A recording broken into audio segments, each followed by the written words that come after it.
What if one small habit could change everything for you this year? Most people give up on their goals by February. So if you are one of those people, let's do it differently this year. And let me show you how. So in today's video, you will learn two things. Number one is the first step that you can take today in order to be clear on your goals, okay? So that will be your first step, and I'll share with you how you can do this. I'll share actionable steps, so don't worry, just hold on a minute. And then second, I'll share with you my number one habit that is very underestimated. And this habit I have been resisting for the longest time. I don't know whether that was to do with laziness or purely just didn't have a skill of doing it. And of course, integrating any habit into your life, it takes time. It does take resilience. It takes patience, and it takes failure as well, because failure is part of life. So these are the two fundamental things that I'm going to share with you today. And I really had to sit down with myself and just think what has worked for me over the years, because I have been on this self-cultivation, self-development journey for about 5 years now. That's when I really started looking into my life, what I want to change and how I can change. And I was completely newbie. I didn't know where to start. And I did watch videos like this one I'm making today. And I'm so happy that I have this opportunity that I can share with you my steps and my learning curves and mistakes and failures and success. If you are a beginner and you don't know where to start, this video is for you. So keep on watching. An important thing for me to mention, if you just listen to this video and then you move on to another video and you listen to these great people with great advice, and perhaps you read books and take other people's advices, maybe from family and friend, etc., whoever inspires you, and you don't take action, you just listen to it and just gain knowledge without action is just an entertainment. So yes, you may know in your head, but you haven't done anything. You haven't moved the needle. You don't take action, you will not win. You will repeat the same mistakes, and this year it will be exactly like last year and previous years. The resolutions that you set out for yourself never came true. You never achieved your goals, and you just carrying a bag of guilt. With that being said, grab yourself pen and paper and perhaps a nice cup of tea, but I'm having a hot lemon tea, and let's get started. So you are probably like many people, tired of making big promises to yourself and not seeing real change. Like I said, you're not alone, because millions of people struggle with that, especially at the start of the year and mid-year and so on. Really find what works for you, find your own steps, find your own path, but without trying and making errors and failures and getting up again, you will not find your own path. You don't need to follow anyone else's path, but you definitely can take inspirations and ideas. But like I said, you have to take that action. Even if it's a messy action, it's still an action. You will see results. And to be honest, I don't think my journey will ever end figuring things out in all aspects of my life. And that's the essence of life. It's so beautiful. So my advice is start falling in love with life. If you want to win life, whatever that means for you, or thrive in life. What do you think about New Year's resolution? And please let me know in the comments below. Do you set a New Year's resolution every year, like beginning of each year? And if so, do you win in that, or do you fail, or like kind of in between? Please let me know. I'm like so curious. So when I realized that New Year's resolution just does not work for me, I questioned, why do we wait to the 1st of January of each year in order to start our goals, our dreams, our plans? Why? Or change. That's what we say, right? We want to change ourselves. Why do we do that? Everyone does. And you know what? Each year without a fail. So many people fail in New Year's resolution. They don't even get to the end of February. Imagine, I mean, high percentages. Research shows that 23% gives up in the first week of January and 64% by the end of the first month, and about 80% quit by the end of February. Of course, these percentages varies on the research that you would do, but they're pretty much similar. I asked myself, why? Why is that? And for me personally, I just think one does not fit all. I don't think we need to start at the beginning of the year. You know, you can start in February, you can start in March, just start, or you can start today. My view is on this whole New Year's resolution and what I found that does work for me now and how I can actually achieve what I said I'm going to achieve is starting when it's right for me, not for everyone else.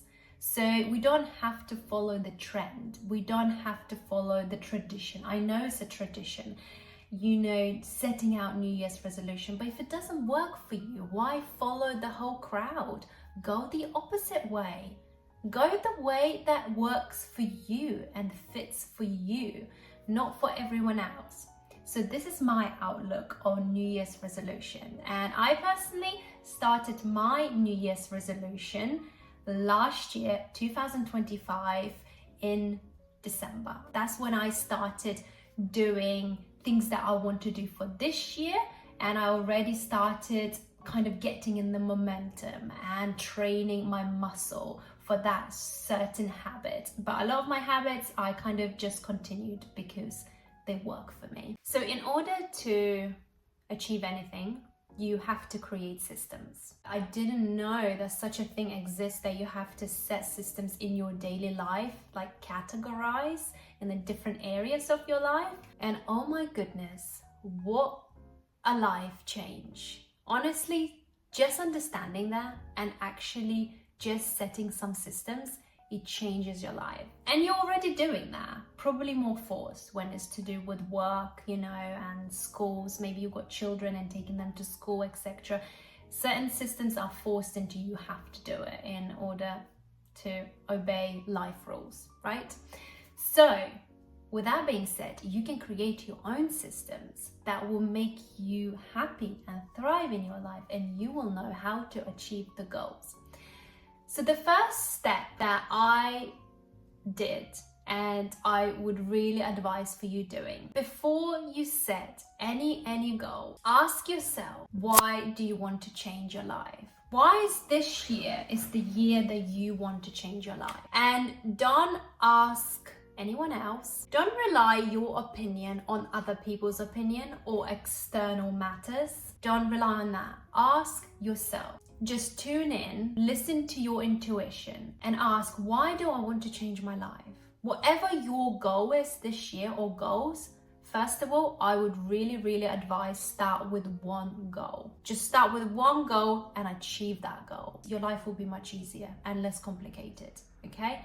I know there's a lot of external noises and etc. and you might think that you need to achieve many things, but just stick with one. Train your muscle, train your brain by knowing exactly how to set your goal in the right way and what steps to follow in order to achieve that goal.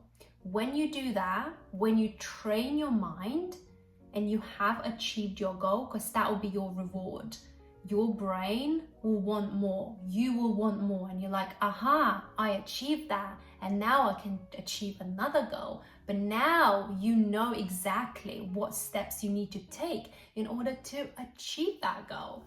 So hence why I'm advising you, just stick to one goal, maybe two goals, okay, fine, but just don't have too many goals for yourself, because it's more likely you're setting yourself for a failure. I've seen that in my life many times, and actually in other people's lives that I know around me. So ask yourself, why do you want to change your life? What is the reason? And sometimes you'll find when you ask that question and sit in with your own mind, even if it takes days or a week, be pure with you, be honest with you. And you don't have to share that information with anyone else, just with you. And sometimes when you ask yourself that question, maybe there's nothing in your life that you need to really change. We don't always need to have these goals and keep achieving them and keep thriving for them and keep fighting for them. And it's okay if you sit down and think, actually, I have everything that I like and I love, and I have everything that I want, really. Then you don't need to set a new goal.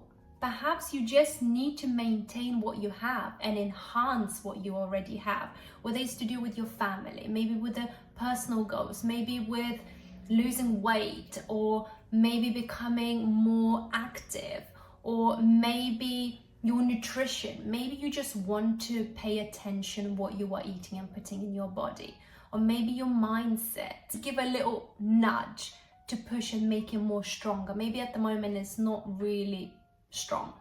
So, or maybe it's your relationships. Maybe you have great relationships already with people, but you just want to boost them up a little bit and maintain them. So put your focus on that instead of, if you have that already and then you're focusing on something else, because it's so easy to divert our minds on a new goal.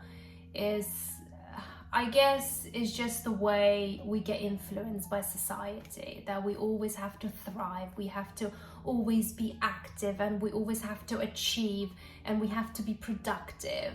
This productivity culture is getting very toxic, I think, that you have to, be productive. No, you don't. No, you don't. You just need to be conscious and intentional. If you plan this year to just stay with your same goals that it was like last year, and you perhaps achieved quarter of it, then continue. If this truly matters to you, then continue. You don't need to create a new goal. That's all I'm saying. So this is the first crucial step, that really just make clear in your head and visualize, how do you want your life to look like? And specifically talking about this year, just visualize, how do you want this year to be? Of course, be open to negatives and positives and obstacles in life, because as I said, that's the essence of life. You have to start learning to fall in love with failing, because at the end of the day, failing is not a weakness. Weakness is when you're avoiding to fail. Weakness is when you just want to be a winner all the time and you can't fail. And weakness is when you don't try, when you don't take action. You just stay stagnant, you stay in the same position that you have stayed for all your life. That is weakness. And the habit number 1 that I really integrated into my life and truly has helped me with achieving my goals, or at least with the clarity, right, is emptying my brain and writing it down on a piece of paper. Is so important to create a second brain. So just imagine that a paper and a pen is your second brain. Well, not a pen, but a paper. But you need a pen to kind of transfer from your brain everything onto the paper, okay?